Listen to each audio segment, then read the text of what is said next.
O presbítero Aparecido pregou de manhã hoje, num culto maravilhoso também, igreja cheia. Eu estou feliz, né, porque ela continua cheia à noite, olha que linda. Obrigado a você que veio aqui pela primeira vez, sinta-se em casa. Você que já tem vindo por algumas vezes também, você membro dessa igreja ou congregado, todos de uma maneira muito especial, nós estamos felizes por vocês estarem aqui, honrados mesmo. Você que entrou pela primeira vez, que seja a primeira de muitas outras.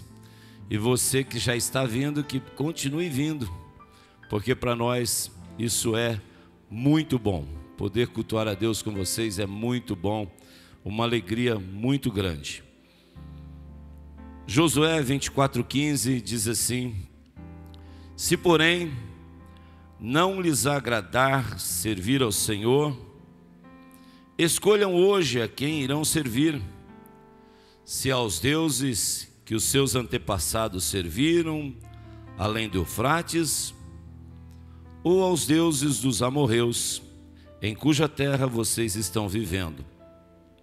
Mas eu e a minha família serviremos ao Senhor. Amém? Vamos ler essa última parte, a parte final desse versículo, todos juntos, ao 3. É possível a gente declarar isso em nome de Jesus? Se ainda não está acontecendo, declare como uma palavra profética para a sua casa, para a sua família, na vida do esposo, da esposa, na vida dos seus filhos. Faça isso como um ato profético de que o Senhor é poderoso para salvar também o seu esposo, para salvar a sua esposa, para salvar os seus filhos, que talvez você esteja desejando muito vê-lo ao seu lado aí sentado no banco, preenchendo o banco vazio. É possível, porque foi para isso que Jesus veio. Ele veio buscar e salvar todos que estavam perdidos. Ele alcançou a mim, alcançou você. Então é possível sim que Ele alcance o seu filho, mesmo que aos olhos humanos pareça impossível. É possível que Ele alcance o seu esposo, mesmo que aos olhos humanos pareça impossível. Quantos testemunhos nós temos de pessoas que repudiavam, né, a Bíblia, ou estar dentro de uma igreja cultuando ao Senhor, mas se tornaram pessoas tão usadas por Deus, com um testemunho de vida maravilhoso, e agora tem sido um vaso escolhido de Deus para proclamar o Evangelho. Não é só na Bíblia, na vida de Paulo, ainda hoje ele continua sendo o mesmo, que salva, liberta, transforma, batiza com o Espírito Santo e ainda nos tem promessa de vida eterna. Então é possível, se você crê. Um carcereiro, quando estremeceu a estrutura da prisão em que Paulo e Silas estavam, e ele então, quando ia tirar a sua vida e pegou pela espada, Paulo diz: não faça nada, todos estão aqui. Isso foi apenas o mover do poder de Deus nesse lugar, mas não foi para que ninguém saísse, todo mundo está aqui no seu lugar. E ele dizia: o que eu tenho que fazer para ser salvo? E Paulo diz: crê no Senhor Jesus e será salvo tu e a tua casa. Crê no Senhor Jesus e será salvos tu e a tua casa. Então nessa noite é possível que você esteja aqui e lá na sua casa haja uma transformação de vida. Há poder no nome de Jesus. Esse nome é poderoso, aleluia. E quando Ele age, não tem quem possa impedir. Amém? Ele agiu na minha vida, Ele agiu na sua vida e vai agir, continuar agindo. Ele pode todas as coisas. Nós somos limitados, mas Ele não.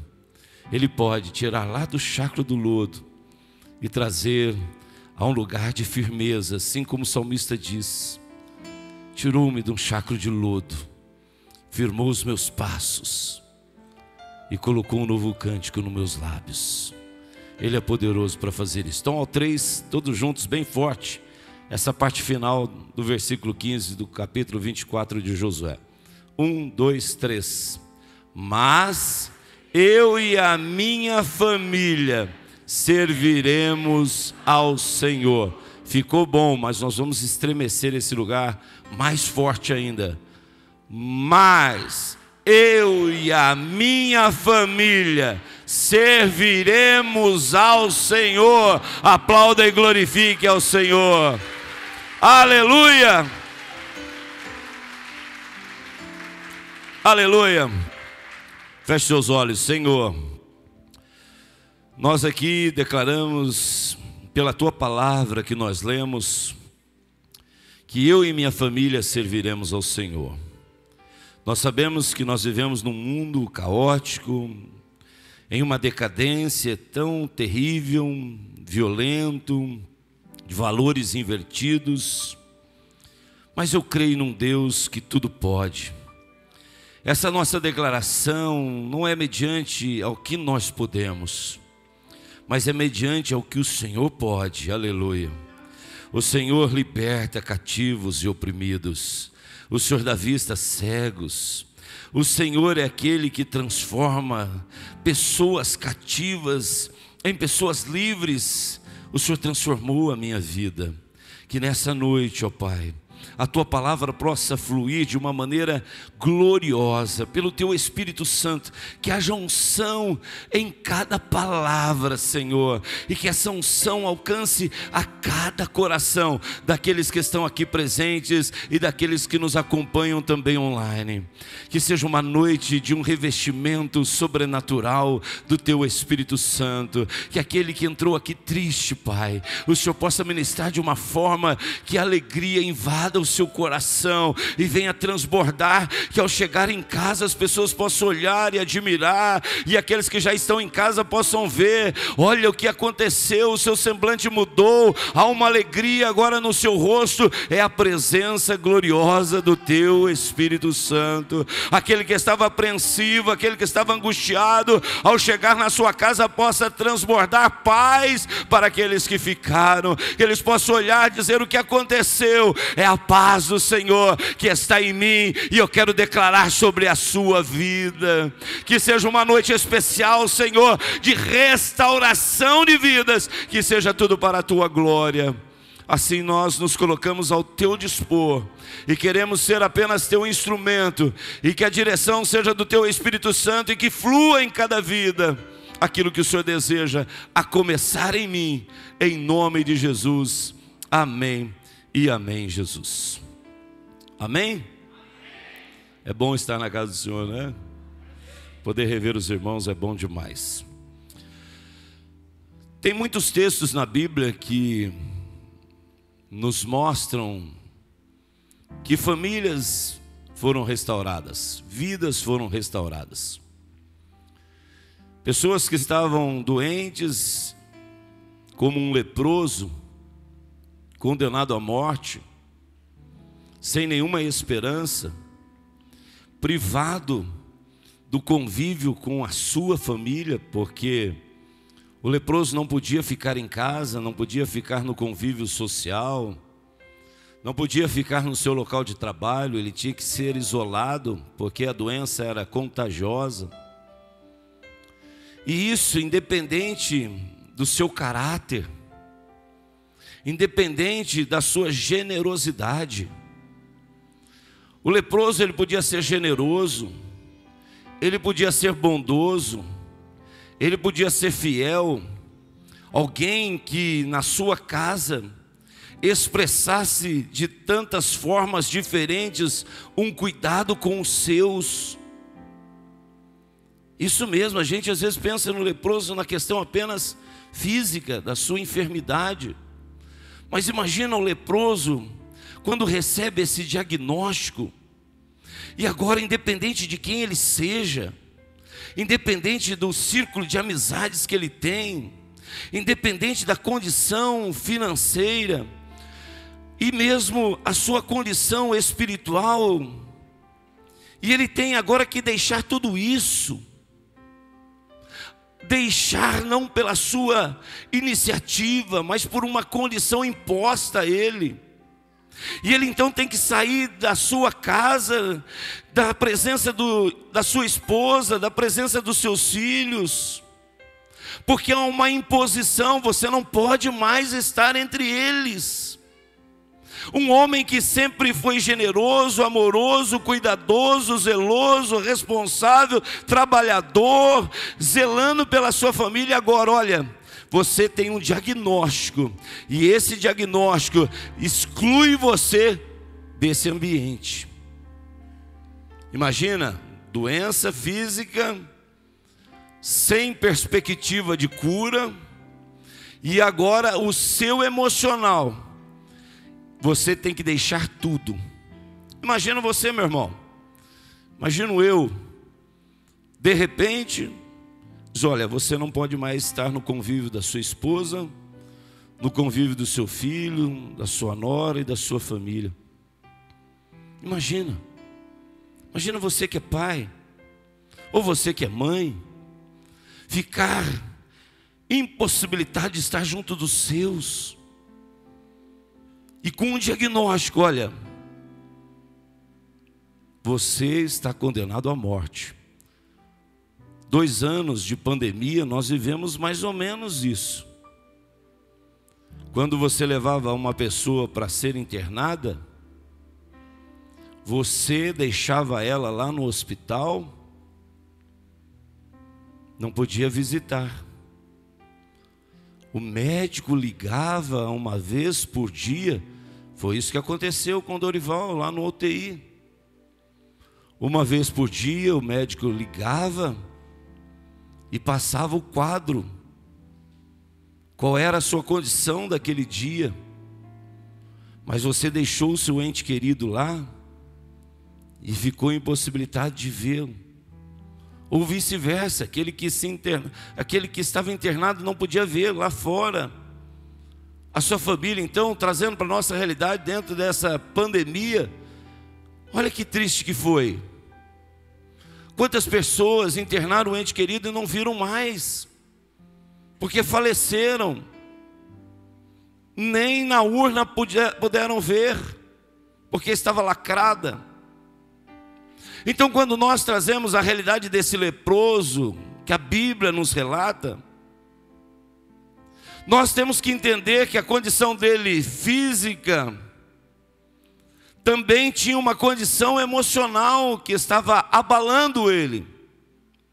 Mas um dia Jesus está passando, e ele vem até Jesus, e então prostra aos pés de Jesus, reconhece quem é Jesus, o seu senhorio, e então diz, se tu queres, eu sei que tu podes me curar.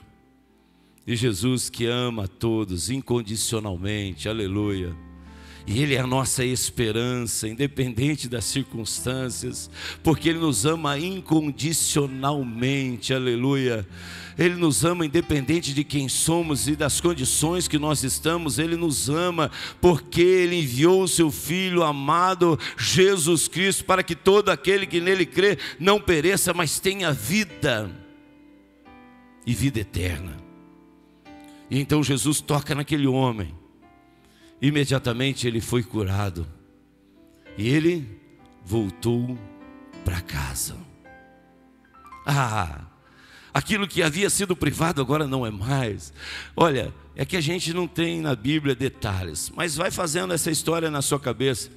Imagina esse homem, que a família jamais esperava vê-lo de novo em casa, jamais, porque a lepra ia definhando a pessoa, destruindo ela. A tendência era cada dia estar pior. Mas de repente, se fosse na nossa casa, família triste, pensando no ente querido, e toca o interfone da casa, e ele toca de uma maneira que você conhece que é o seu familiar. Lá em casa a gente tem até já um jeito de tocar o interfone, e então toca o interfone e diz, parece que é o jeito dele tocar o interfone, mas será que é ele? Mas não pode ser. Mas será que ele quebrou as ordens e veio? Eu acho que é ele. Quem é? Sou eu.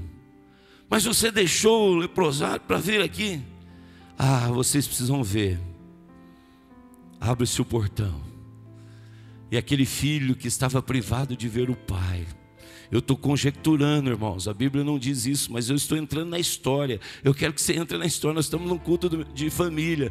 E aquele filhinho que não via mais o pai, aquela menina, a gente vê historinhas aí verídicas, fatos dos pais que trabalham fora, caminhoneiros, e quando o pai já está parando o caminhão, que o filho escuta o barulho do motor do caminhão, já vai para o portão, fica lá esperando o pai parar o caminhão, e quando o pai para, já vai de encontro ao pai. Imagina agora o filho, a filha, esse homem tem, e então escuta a voz do pai, o portão abre, e quando eles olham, o pai está perfeito, não é mais aquele pai doente que saiu de casa, mas é um pai curado, transformado, restaurado. Que aconteceu, pai? Jesus me encontrou, e ele me restaurou, e eu estou de volta.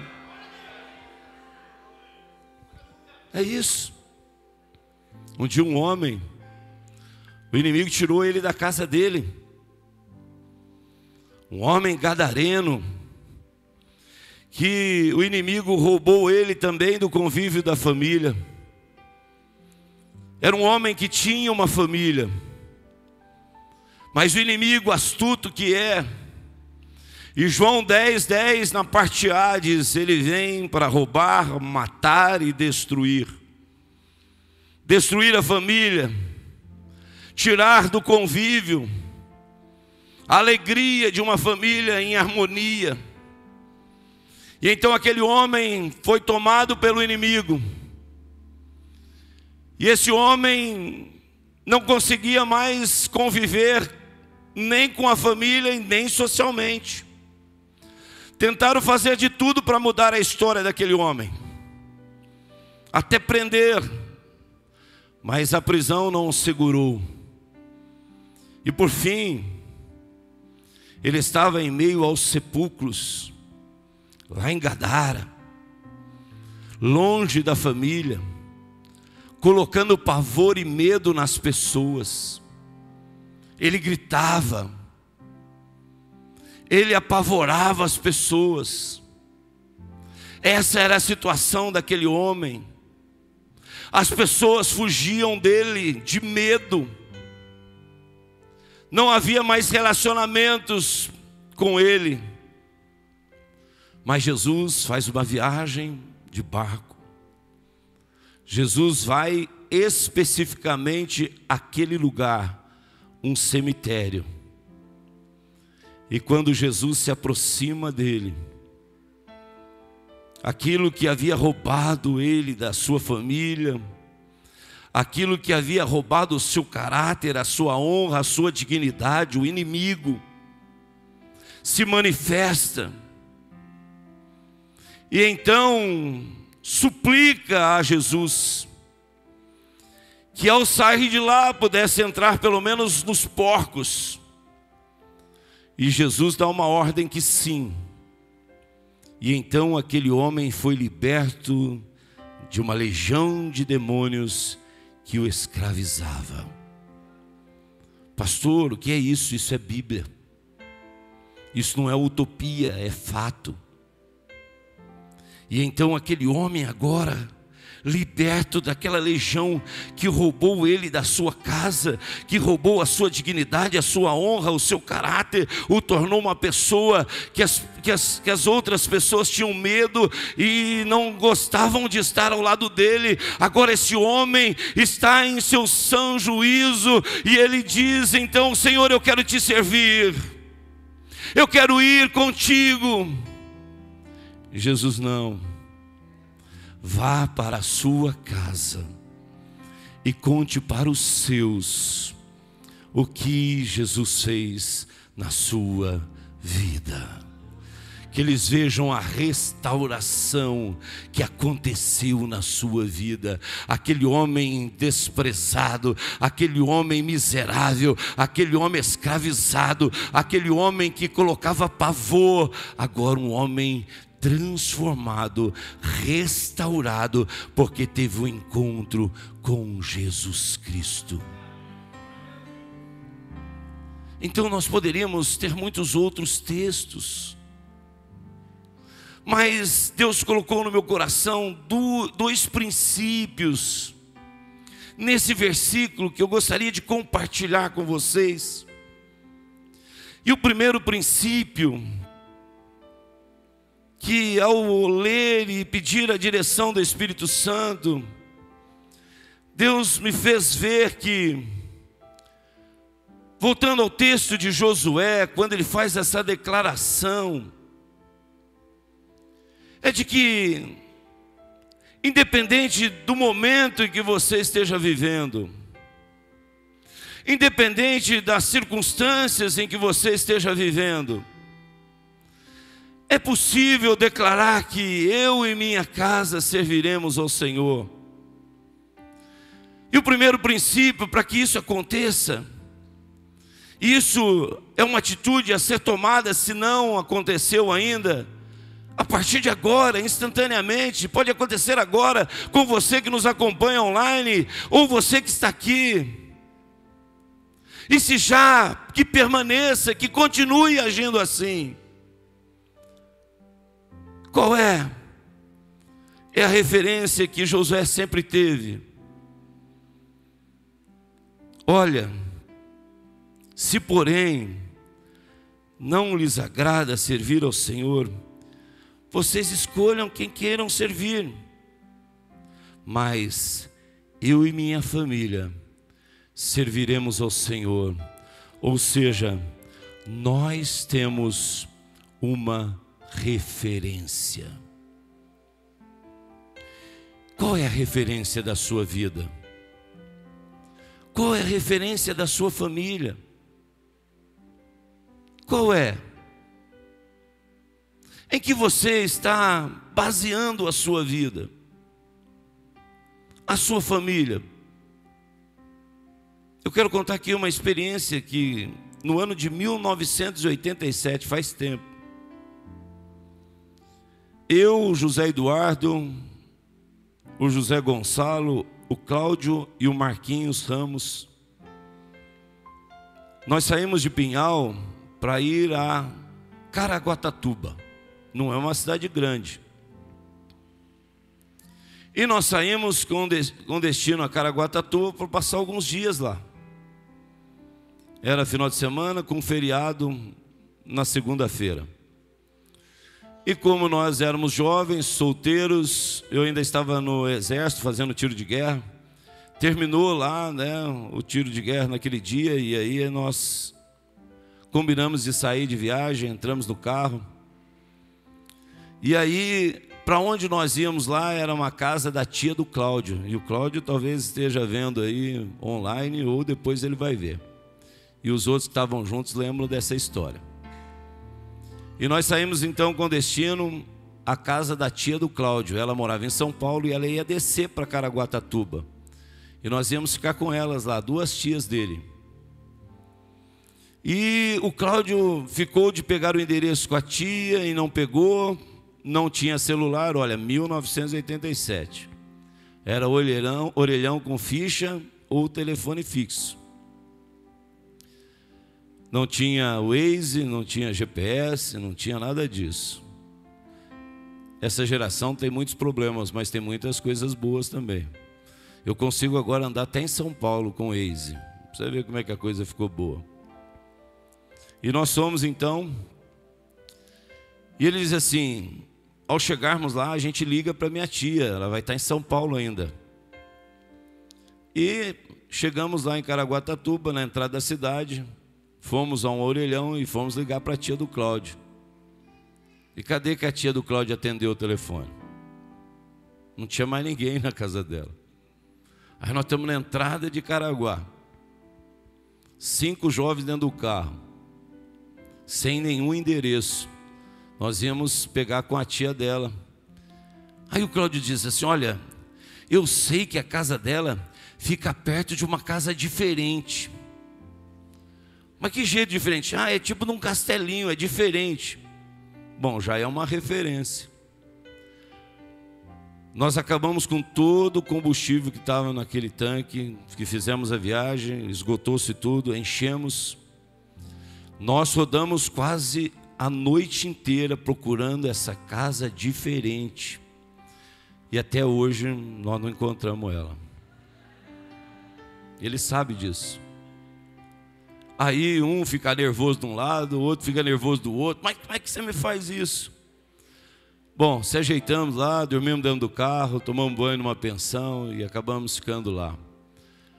Mas o que eu quero dizer é que quando nós temos algumas referências, podem surgir outras iguais, outras casas diferentes, porque tinha muita casa diferente lá em Caraguatatuba. Olhava, essa é diferente, mas não é essa. Aquela é diferente, mas não é aquela. Quando existem outras opções, acabou-se a sua referência. Você perdeu a referência. Às vezes a gente fala, olha, lá no fim dessa rua tem uma grande árvore, e tem, né? Nós temos uma árvore, e eu sempre dou como referência. Você chegando em Estiva, tem uma grande árvore, você vira e sobe, você vai encontrar ali a imobiliária do Nelson, e daí na primeira rua você vira à esquerda. Quando eu falo da minha casa, eu dou essa referência. Mas se um dia o Nelson alugar o imóvel dele para uma padaria, já mudou, já não é mais a referência a imobiliária do Nelson. Ou se um dia a prefeitura achar que aquela árvore está perigosa naquele lugar, que ela pode cair e provocar danos e mandar serrar ela, acabou a referência. Aqueles que tinham, ao chegar na Estiva, vai ficar procurando a árvore. Mas, o pastor falou que tinha uma árvore aqui, mas cadê essa árvore que eu não estou vendo? Muitas vezes as nossas famílias e as nossas vidas estão sem direção, perderam rumo. E há sofrimento nisso, porque quando nós fomos fazer essa viagem, em vez de ser prazerosa, se tornou uma viagem de sofrimento. Muitas pessoas estão sofrendo porque se basearam em referências, e essas referências mudaram. Porque o homem muda, a sociedade muda, o mundo muda. Mas o que Josué está dizendo aqui é que tudo pode mudar ao meu redor. Há direções que no mundo podem ser mudadas, mas a minha referência sempre será Deus. Você pode até escolher referências aí fora, mas eu escolho aquele que é imutável. Passarás os céus e a terra, mas ele não vai passar. Quando eu trago isso para a minha vida, quando Deus é referência na minha vida, vai influenciar na minha casa, no meu casamento, no convívio com os meus filhos, em tudo aquilo que eu estou ali construindo como família. Qual é a sua referência? Paulo vai dizer: sejam meus imitadores, mas não por aquilo que eu sou como Paulo. Sejam meus imitadores, assim como eu sou de Cristo. Ou seja, quem era a referência de Paulo? Cristo. Qual é a sua referência? De quem você está olhando como exemplo para a sua casa, para a sua família, para a sua vida? Josué, ele tinha essa certeza, olha, mas eu e a minha família temos uma referência, é o Senhor. Não tente contar sua história sem fazer Deus a sua referência, sem que Deus seja o centro de tudo na sua vida. Tem muita gente buscando referência no mundo, por isso está sofrendo. Porque no mundo as coisas mudam. Diga para você mesmo nessa noite, diga aí com toda a convicção, com toda a fé nesse Deus que é poderoso. Diga aí para você: Deus é a minha referência. Eu quero que você diga mesmo, verbalizando isso agora: Deus é a minha referência. Deus é a minha referência. E se Deus é minha referência, a minha família também vai viver isso e vai ser abençoada e restaurada. Talvez a sua família tenha sofrido porque as suas referências mudaram e você hoje está precisando de restauração. Outra coisa que nós vemos nesse texto é o reconhecimento de Josué quanto à soberania de Deus, que Deus é soberano. E olha o que diz o salmista Davi no Salmo 103, versículo 19: o Senhor estabeleceu o seu trono nos céus, e como rei domina sobre tudo o que existe. Você reconhece o senhorio de Deus na sua vida e na sua família? Ele é o centro da sua vida e da sua família. Aqui o salmista Davi diz: é o rei que domina sobre tudo o que existe. Nós só podemos estar aqui porque Deus governa todas as coisas. Mesmo com todo o governo de Deus, isso é tremendo, mesmo com toda a autoridade de Deus, Ele nos permite administrarmos. Então Ele permite que eu administre a minha casa, os meus recursos.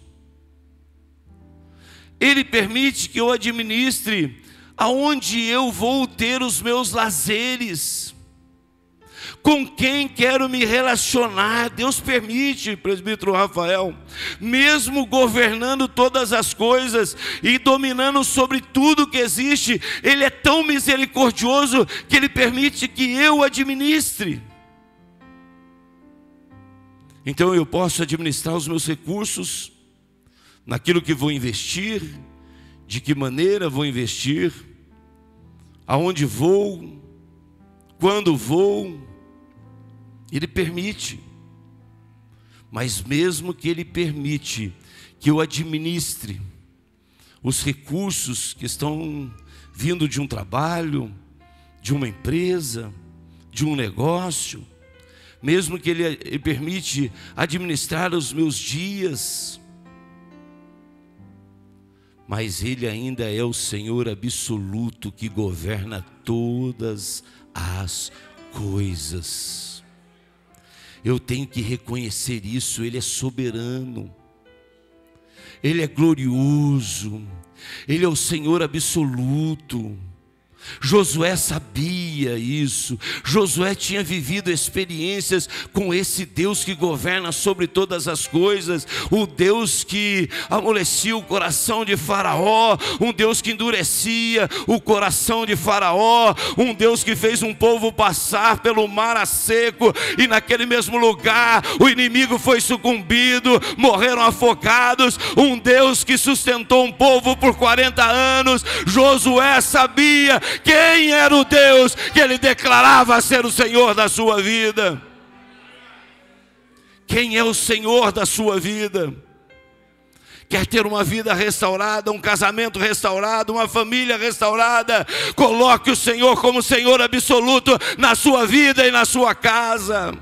Com o Senhor Todo-Poderoso, reconhecendo que Ele permite que você administre, mas que Ele continua sendo Deus poderoso sobre tudo.